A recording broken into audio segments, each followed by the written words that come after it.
সুপ্রিয় দর্শক সবাইকে আন্তরিক শুভেচ্ছা। শুরু করছি কয়েদিমু টেলিভিশনের সাপ্তাহিক আয়োজন বাংলাদেশ কি বিচিত্র, দেখাবো তার চিত্র। আমাদের আজকের বিষয় 70 গেল 80 গেল মাগার যৌবন গেল না। এদিকে আমাদের আজকে আমরা প্রোগ্রাম সাজিয়েছি একজনের বিয়ে নিয়ে। সেটা হচ্ছে, আপনারা সবাই জানেন যে রেলমন্ত্রী কিছুদিন আগে বিয়ে করছে এবং তার বিয়ে নিয়ে আমাদের আজকের অনুষ্ঠান।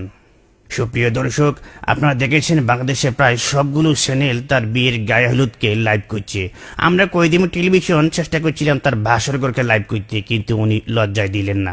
যাগুয়া স্বামী দিকে আগুয়া আমরা চলে যাচ্ছি আমাদের প্রোগ্রামের ভিতরে। শুরুতেই তার বিয়ে নিয়ে আমরা শুনবো কিছু বিশিষ্টজনদের মতামত। আসলে 70 বছরের ইঞ্জিনের সাথে নতুন বগি কিভাবে চলবে আমার বুঝে আসে না। তবে হ্যাঁ, যেহেতু ইঞ্জিনের সাথে বগি লেগেছে, ভালো চলুক, এটা আমরা সবাই চাই। তবে হ্যাঁ, পদ্মা সেতু কিন্তু হবেই। হ্যাঁ, না এখন ওই মাটি পরীক্ষা চলছে, পদ্মা সেতু হবে এবং সেই সেতুর উপর দিয়ে এই বগি এবং ট্রেন কিন্তু চলবে। এই নিয়ে রাজনীতি করার কিছু নেই। আসলে মুজিব ভাই এই বয়সে বিয়ে করেছে, আপনি তো কয়দিন পরে ঠিকই মারা যাবেন, কিন্তু মেয়েটি কি করবে, সে তো জ্বলে পড়ে মরবে।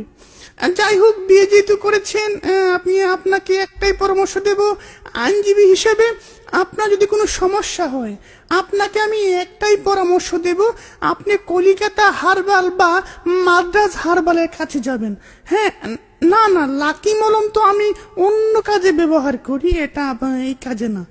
সাংবিধানিক এবং গণতান্ত্রিক ভাবে একটি দেশের যে কোনো লোক 70 কি 80 এটা কোনো যায় আসে না, সে বিয়ে করতেই পারে। আমিও চেষ্টা করেছি সর্বসাফল্যভাবে। বিবাহ একটি গণতান্ত্রিক অধিকার, এ নিয়ে রাজনীতি করার কিছু নেই। রেলমন্ত্রী থাকা অবস্থায় আমিও চেষ্টা করেছি, কালো বিড়াল বের হয়ে আসছে, কিছু করার নেই। প্রিয় দেশবাসী, আপনারা দেখেছেন এই সরকার কি করেছে। বাল্য বিবাহ যেরকম অপরাধ, এই বৃদ্ধ বিবাহ কিন্তু একটি অপরাধ। এই সরকারের মন্ত্রী কি যেন নাম, রেলমন্ত্রী, একটি অল্প বয়সী মেয়েকে বিবাহ করেছে। এখন এই মেয়েটির কি হবে? যাই হোক, আমরা ক্ষমতায় গেলে ওকে রিমান্ডে নিয়ে হাত পা বেঁধে দেখব কত জোর হয়েছে। আমরা তীব্র নিন্দা জানাই। আগামী ঈদের পর তীব্র আন্দোলন হবে। হ্যাঁ, ঈদের পর কোন ঈদ সেটা জানিয়ে দেব। সুপ্রিয় দর্শক, সবার কথা শুনে আমার একটা জিনিস মনে হচ্ছে, কবি বলেছিলেন আমাদের দেশে হবে সেই ছেলে কবে যে 70 কিংবা 80 বছর বয়সে বিয়ে করতে যাবে। সবাইকে ধন্যবাদ। আবার দেখবেন আমাদের বিচিত্র অনুষ্ঠান বাংলাদেশ কি বিচিত্র, দেখাবো তার চিত্র।